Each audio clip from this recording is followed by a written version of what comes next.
What brought you here to Singapore? Yeah, so I work in marketing, Okay. in brand and reputation marketing for Google. Okay, So I was working for Google at headquarters in Mountain View, and then I came over with the same company. It's been great being here. Okay. So what has your black experience been like in Singapore? How do you find it in comparison to other states? So I lived in the Bay, and I always said the Bay is dry. I felt like there were black people, but I came from Atlanta before that. So it's nothing like living in Atlanta. There's nothing like the number of black people that you see there. So coming to Singapore felt very similar to the Bay for me. Oh, okay. The Bay has a lot of white people, a lot of Asian people, some black people. It's kind of a mixture of everything, and that's what I felt like Singapore was. So being black here was very similar. I always tell people that one thing about Singapore is that it's the first time I've ever felt American. Oh, wow. Wow, I've heard this like twice today. Really? Yeah, yeah. Yes, because Wow. in America, you can't be... I've never heard of anyone calling me American. I've never heard that term. If you're only American if you're white. Okay. If you're black, you're African American. You're Hispanic American. You're Asian American. Here, I'm American. Yeah. So it was the first time I have ever felt like I'm an American person here. Yeah.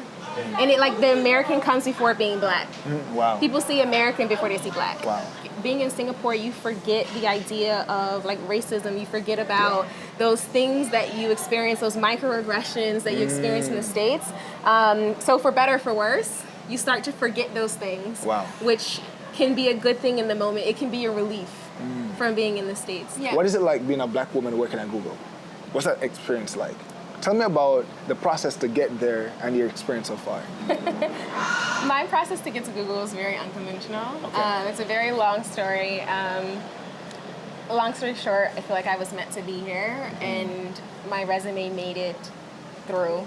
It's a very long story. I didn't have the typical journey.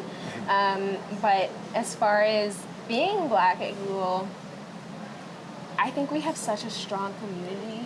Such a strong community, such a network of the most intelligent black human beings who you can sit down and have a conversation about politics and then turn around and be ratchet and then turn around and like you be talking about the education system in America and then you have a very deep conversation about racism all in the same hour, right? Wow. And I love it. I love the black community at Google. When I was living in California, I would say maybe 90% of my friends were Googlers, were black from the black Googler community.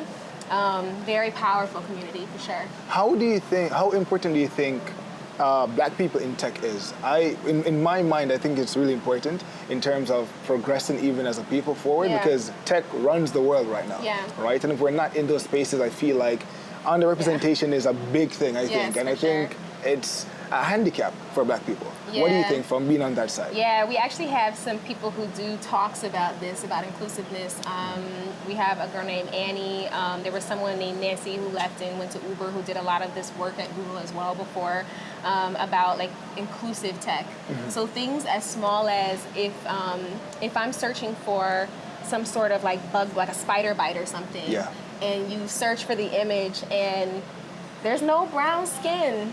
And it's not just black people, it's Indian people who say this, it's Spanish people, anyone that's not white. Yeah. And you don't have representation even in search images. And that's a problem. Yeah. And we have a lot of people who are on the ground, engineers, marketers, people in HR who care about these issues, who are trying to push through and make our products as representative as possible for black people. So being there on the ground helps a lot.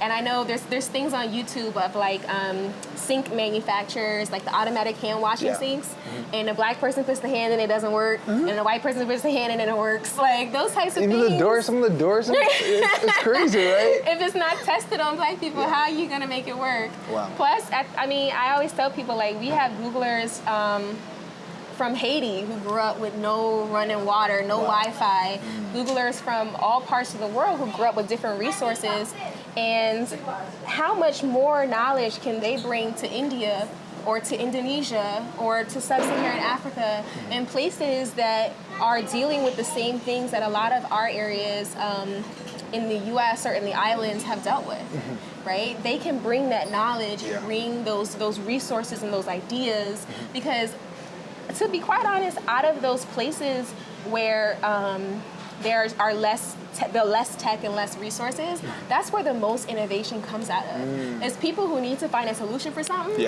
and don't have nothing to do it with, and they just find something in a tree somewhere and innovate, right? And that's where innovation is coming from. Unless you find those people who are diverse enough, who have been in those situations, who grew up with that, who grew up cleaning the river water so it was potable, grew up catching rainwater and using it to water the garden so they're not wasting water. Like, unless you get those people and get their knowledge and their juices flowing, how are you going to build the right things? How are you going to be innovative as possible?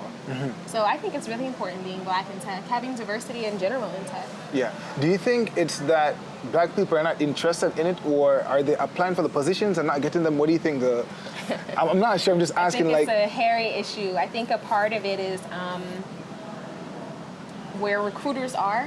I think I went to a private university called Emory University in Atlanta, Georgia. Okay. I went to the business school there, and Google wasn't at my school.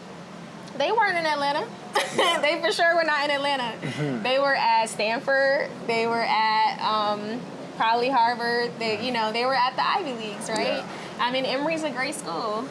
And if they were at probably Morehouse, they were probably just recruiting for HR or for sales or for like a very entry-level position or something like that. They probably weren't hiring for engineers and for things like that. So, but I think they're trying to do a better job. So we have some really passionate Googlers who started this program called Howard West.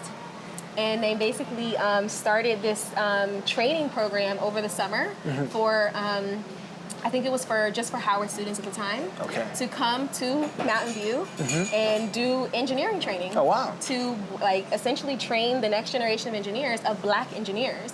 Because if HR says every day, oh, we don't have a pipeline of students who are prepared with the skills. Okay, cool, let's teach them the skills. So all these Black students are gonna get trained on the Google campus. So recruiters, you can't say that they're not skilled, right? Because we train them, right? If we train them, then they're good to go, right? No excuse. Right? So they've expanded that program. I think it might be called HBCU West or something like that now. So I think they've opened it up to a number of HBCUs to make sure we're training Black engineers in a way that will prepare them. Because there is a problem in some HBCUs where I know at one point, AT&T like lost its A&T lost its accreditation, and like some of the engineering schools aren't top notch from HBCUs. And so how do you make sure that you're investing in those schools so that when those students graduate, they are ready for companies like Google?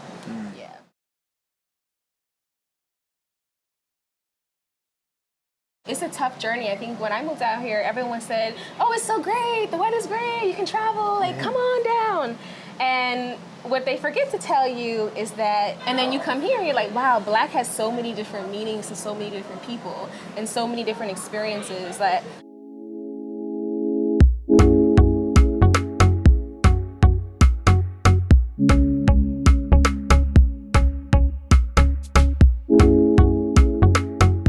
Thank you so much for watching. If you would like to share your story or have us visit your region, send us a message on any of our social media platforms or via our website.